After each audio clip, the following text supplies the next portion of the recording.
بلکہ میرا تو اپنا گمان یہ ہے کہ اللہ تعالیٰ کلمہ پڑھنے والوں کو جہنم جانے ہی نہیں دیں گے، اس سے پہلے ہی معاف فرما دیں گے، پکی بات ہے۔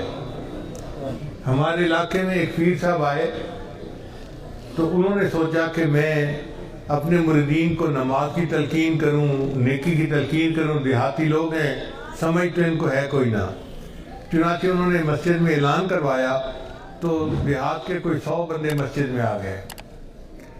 ایک بندے نے کہا جی کہ پیر صاحب تقریر کریں گے اور سب نے سننے، غور سے اور اس پر عمل کرنا ہے۔ ایک بوڑھا دیہاتی بھی بیٹھا تھا، وہ کھڑا ہو گیا، پیر صاحب میں جاہل بندہ ہوں، جٹ بتھان ہوں، تو مجھے سمجھ کچھ نہیں لگتی، اگر آپ کی کوئی بات سمجھ نہ آئے تو کیا میں آپ سے کوئی سوال پوچھ سکتا ہوں؟ تو پیر صاحب نے کہا ہاں تم پوچھ لینا، کوئی حرج نہیں۔ لو اس دیہاتی بوڑھے نے نا اپنا راستہ بنا لیا کہ کوئی بات پوچھنے کا موقع نکل ہے۔ اب پیر صاحب نے بیان شروع کیا، مجھے یاد ہے کہ ہم اپنے بچپن میں اپنے والدین سے سنتے تھے کہ پل صراط سے اللہ تعالیٰ گزاریں گے اور پل صراط بال سے زیادہ باریک اور تلوار سے زیادہ تیز ہوگی۔ یہ ہم بچپن سے سنتے آئے تھے کہ پل صراط بال سے زیادہ باریک اور تلوار سے زیادہ تیز ہوگی۔ جب پیر صاحب نے یہ بات سنائی نا تو وہ بوڑھا کھڑا ہو گیا، کہتے ہیں پیر صاحب میں نے تو لگ رہا ہے ایک کوڑ ہے، یہ جھوٹ ہے۔ انہوں نے پوچھا نہیں کتابوں میں لکھا ہوا ہے۔ اچھا کتابوں میں لکھا ہوا ہے کہ بال سے زیادہ باریک اور تلوار سے زیادہ تیز؟ ان کا ہاں ایسے ہی لکھا ہے۔ کہتے ہیں اچھا پیر صاحب پھر انہیں آنکھوں نا کہ اللہ سائیں دی پار اتارنے نیت کا ہی نہیں، تسی انہیں آنکھوں نا کہ اللہ سائیں دی پار اتارنے نیت کا ہی نہیں۔ خیر بیٹھ گیا، پھر پیر صاحب نے بیان شروع کیا کہ نیکی کیا کرو اور گناہوں سے بچو، اور جو گناہوں سے نہیں بچے گا اللہ اس کو پہلے جہنم میں عذاب دے گا اور پھر اللہ ان کو جنت عطا فرما دے گا۔ جب پیر صاحب نے یہ کہا تو بوڑھا پھر کھڑا ہو گیا، کہتے پیر صاحب میں نے تو لگ رہا ہے اے بھی کوڑ ہے۔ پیر صاحب نے کہا کیسے؟ کتابوں میں لکھا ہوا ہے فلاں کتاب فلاں کتاب فلاں کتاب۔ کہتے ہیں پیر صاحب میں نے ایک گل دسو، میرے گھر جو اوپر آنا آوے تو میں انہوں 5-7 لتر مارا، مڑا کھا بھاجیا ککڑ کھا لیا، وہ کھا لی سی۔ وہ پیر صاحب جنہوں اللہ معاف کرنے اس انہیں ہی معاف کر چھوڑنے، گناہ ملا چھوڑنے۔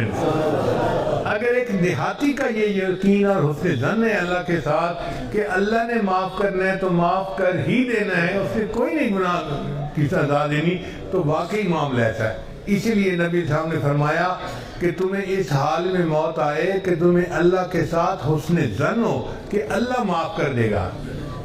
تو اب بھائی ہمیں حسن ظن دل میں ہونا چاہیے کہ اللہ ہمیں قیامت کے دن ضرور معاف فرما دے گا، ہمارے عملوں کی وجہ سے نہیں، اپنے محبوب کی رحمت کے صدقے معاف فرما دے گا۔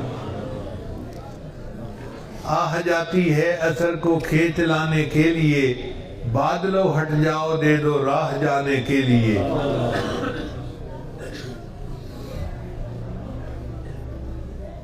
اے دعا فریاد کر عرش بری کو تھام کے، اے خدا رخ پھیر دے اب گردش ایام کے۔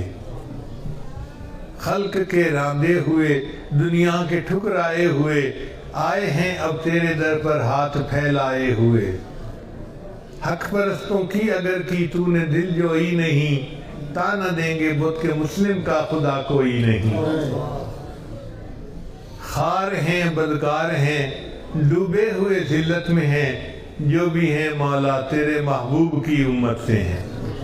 ہم واقعی گناہگار ہیں، خطا کار ہیں، اپنے گناہوں کو تسلیم کرتے ہیں، شرمندہ ہیں اپنے گناہوں پہ، مگر یہ بات پکی ہے کہ اے اللہ ہم جو بھی ہیں تیرے محبوب کے امتی تو ہیں، اس امتی ہونے کی نسبت سے تو ہمارے اوپر رحم فرما دینا۔